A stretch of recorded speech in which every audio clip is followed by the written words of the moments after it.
हमारा माइंड हमें ये तक नहीं मानने देता कि इतना इजीली सब हो जाता है। क्यों? कंडीशनिंग ऐसी की गई है। अरे पैसा कमाया जाता है ना, बड़ी मुश्किल से कमाया जाता है। लाइफ बनानी है, बड़ी मुश्किल से बनती है, ऐसे ही नहीं बनती। क्यों? क्यों मुश्किल से बनती है? मुश्किल आसान किसने सिखाया? किसने बताया हमें? उन्होंने जिनको खुद मुश्किल लगा था। Isn't it? Right? एक पर्सन जिसके पास खूब पैसा है, उससे जाके पूछिए पैसा कमाना मुश्किल है? कहेगा वो मुश्किल है। लेकिन उसको बोलिए कि धूप में ना 1 किलोमीटर चल के जाओ, वो कहेगा नहीं, पॉसिबल नहीं है। और आपको अगर कहा जाए तो हम क्या चूज करेंगे? चल के जाना। Be honest. अभी तक तो यही कंडीशनिंग की गई है ना। किसने बताया क्या मुश्किल क्या आसान? एक सब्जेक्ट बच्चे को कैसे पता चलता है मुश्किल है या आसान है? कौन बताता है उसको? हमारे पास से ही जाते हैं उसके पास बिलीफ।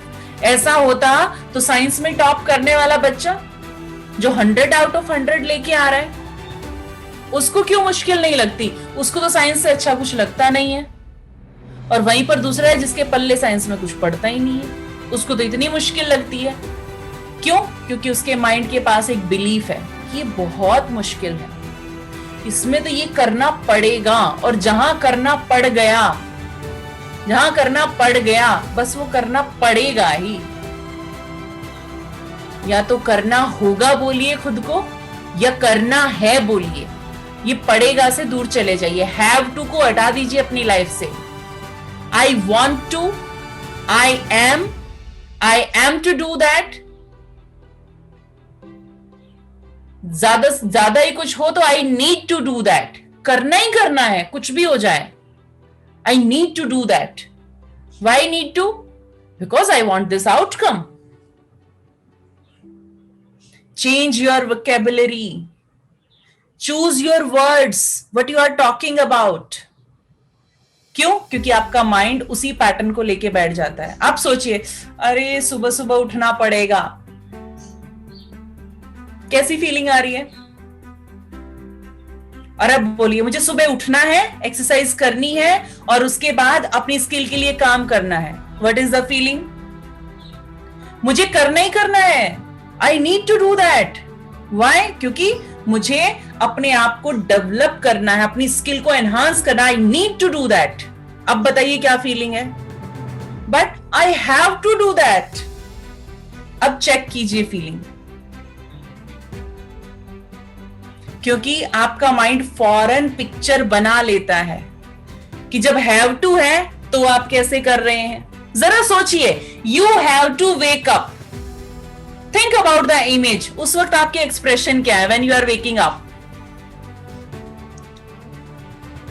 बट आपने रात को सोचा मुझे सुबह उठना है,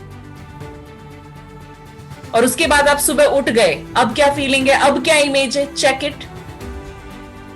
डिफरेंस आ रहा है इमेज में, एक्सप्रेशंस में? यस। अभी तो इमेजिनेशन में ही था, अभी तो काम किया ही नहीं है, तभी चेंज हो गया माइंड में ही एक्सप्रेशन। तो सोचिए लाइफ में कितनी चीजें आ रही हैं। और अगर लाइफ में ऐसी चीजें हैं कि मुझे तो ये करना ही पड़ेगा, तो जब करना पड़ेगा ही तो उसे करना है में कन्वर्ट कर दीजिए। जब पता है ऑप्शन है ही नहीं तो बोलना शुरू कर दीजिए मुझे करना है ये। अरे मुझे तो ये रिलेशन निभाना ही पड़ेगा। तो जब पड़ेगा, कोई ऑप्शन है नहीं, तो उसको अपना कॉन्शियस एक्शन बना दो, बोलना शुरू कर दो मुझे ये करना है। माइंड को रॉन्ग सिग्नल भी क्यों दे रहे हैं हम? जब आप कहेंगे ना मुझे ये करना है, आपकी लाइफ के रिजल्ट चेंज होने शुरू हो जाएंगे। उस काम में आप क्रिएटिविटी डालना शुरू कर देंगे, वहां से अपने सॉल्यूशन निकालने शुरू कर देंगे आप। जब आप चूज करते हैं अपना एक्शन कि मुझे ये करना है, मुझे इस पर्सन के लिए ये चीज करनी है, आप सोचिए क्या फीलिंग आएगी उस वक्त। पड़ेगा में तो आप विक्टिम हो जाते हैं, और करना है में यू गॉट पावर, मुझे ये करना है because this is my decision, this is my choice. और जब आप अपनी चॉइस से कुछ कर रहे होते हैं तो क्या उस काम के लिए आपकी फीलिंग चेंज नहीं होती? तो जब ये जॉब कुछ और 2-3 साल करनी पड़ेगी तो बोलना शुरू कर दो, मुझे तो अभी ये जॉब करनी है। उसके लिए फीलिंग चेंज हो जाएगी, और फीलिंग चेंज हो जाएगी तो आप देखिएगा वहां पर आपके रिजल्ट चेंज हो जाएंगे, आपका एनवायरनमेंट चेंज हो जाएगा, क्योंकि माइंड अपने एक्शंस को चेंज कर देगा, क्रिएटिव माइंड को यूज करेगा और डिफरेंट रिजल्ट आप क्रिएट करेंगे। Mind is not a victim now. अब माइंड विक्टिम की तरह से काम नहीं करेगा, अब एक एक्शन टेकर की तरह से काम करेगा कि ये मेरा काम है, मुझे करना है क्योंकि मैंने इसे चूज किया है। बोलते बोलते फीलिंग चेंज होती है नहीं? तो जैसे ही आप अपनी वर्ड को चेंज करेंगे, सेंटेंस को चेंज करेंगे, आपकी फीलिंग उस चीज के लिए बदल जाती है। और आपकी फीलिंग बदलने का मतलब है उस चीज को आपका माइंड एक्सेप्ट कर लेता है।